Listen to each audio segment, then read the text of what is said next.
जो कंसर्न है वो बड़ा है और वो व्यापक है। वो ये है कि पाकिस्तान और चीन अभी फायदा उठाएंगे इस स्थिति में। ऐसे वक्त पर इंडिया को एकजुट दिखना ही पड़ेगा, कोई विकल्प नहीं है सर हमारे पास।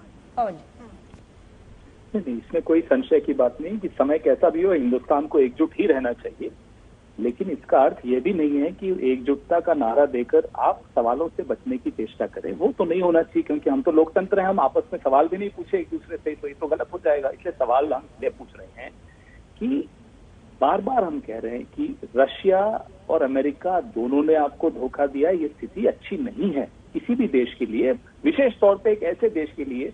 जैसे अजय आलोक जी ने ठीक कहा कि हमने रशिया से दोस्ती होने के बावजूद अमेरिका का भी समर्थन हमने लिया था मनमोहन सिंह जी के वक्त, पर ये 2011 में मनमोहन सिंह जी की सरकार ने जो स्ट्रेटेजिक पार्टनरशिप हस्ताक्षर किए थे अफगानिस्तान के साथ, उसमें सबसे ज्यादा विरोध दो देश कर रहे थे।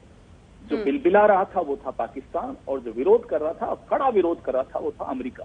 मनमोहन सिंह जी घबराए नहीं, पीछे नहीं हटे।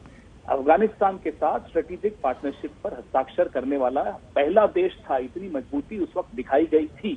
आज वो सब बदलता हुआ दिख रहा है, सरेआम दिख रहा है। ये स्थिति पैदा हुई क्योंकि हमने अपने रिश्ते ठीक ढंग से, मुझे नहीं लगता, उनका मैनेजमेंट किया है। हमारी फॉरेन पॉलिसी ध्वस्त हो चुकी है। जो अजय आलोक जी, पूरे सम्मान के साथ मैं आपको कह रहा हूं, आपने ओबामा जी की पुस्तक का जिक्र किया, मैं भी मदन लाल खुराना जी के उस पत्र का जिक्र करूंगा जिसमें उन्होंने इंक्वायरी की मांग कर दी थी कि भारतीय जनता पार्टी की सरकार ने जब IC-814 के आतंकवादियों को साथ लेकर गए थे, उस वक्त करोड़ों डॉलर भी दिए थे आतंकवादी को। इस तरह की बातें करना ठीक नहीं होता।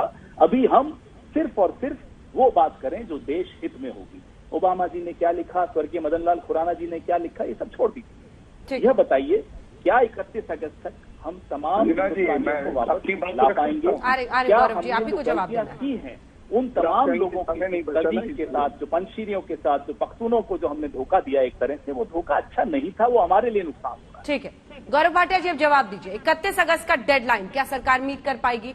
और दोनों का ही कहना है कि हम एकजुट हैं अभी सरकार के साथ, लेकिन हमारी फॉरेन नीति इन मामलों में, अफगानिस्तान के मामले में जरा ढहती हुई दिख रही है। अंजना जी, सबसे पहले तो आपने एक जो सवाल पूछा तो मैं आपको याद दिला दूं, ऑपरेशन राहत यमन में कुछ ऐसी ही परिस्थितियां थी और शायद इससे मुश्किल थी, लेकिन नरेंद्र मोदी जी ने बात करी सऊदी अरेबियन, और उसके बाद 4600 भारतीय और 960 विदेशी नागरिक 41 देश से वापस आए। तो हम लोग तो आखिरी दम तक जो है सुनिश्चित करेंगे कि हर भारतीय लौटे। लेकिन आज देखिए एक विचित्र बात हो जाती है कि राष्ट्रीय सुरक्षा की बात वो कांग्रेस करती है जिसके मनविंदर मल्ली कहते हैं कि कश्मीर जो है वो भारत का हिस्सा नहीं है, और विदेश नीति की आप बात करती है। मैंने आपको ऑपरेशन राहत का बताया। मैं आपको ये भी बता दूं, वुहान में जब भारतीय छात्र फंस गए थे तो उनको वापस लाया गया था। और क्या ये सच नहीं है, यूनाइटेड नेशन सिक्योरिटी काउंसिल में आज भारत जो है अध्यक्षता कर रहा है? क्या ये सच नहीं है कि नरेंद्र मोदी जी की विदेश नीति की वजह से ही MTCR, जिसका चीन भी सदस्य नहीं है, भारत सदस्य है? और दुख की बात क्या है मैं आपको बताऊं, ये लोग एक दिन के बाद प्रेस रिलीज करते हैं, नरेंद्र मोदी जी चुप्पी तोड़िए। अपना अध्यक्ष 2 साल से नहीं बना पाए हैं,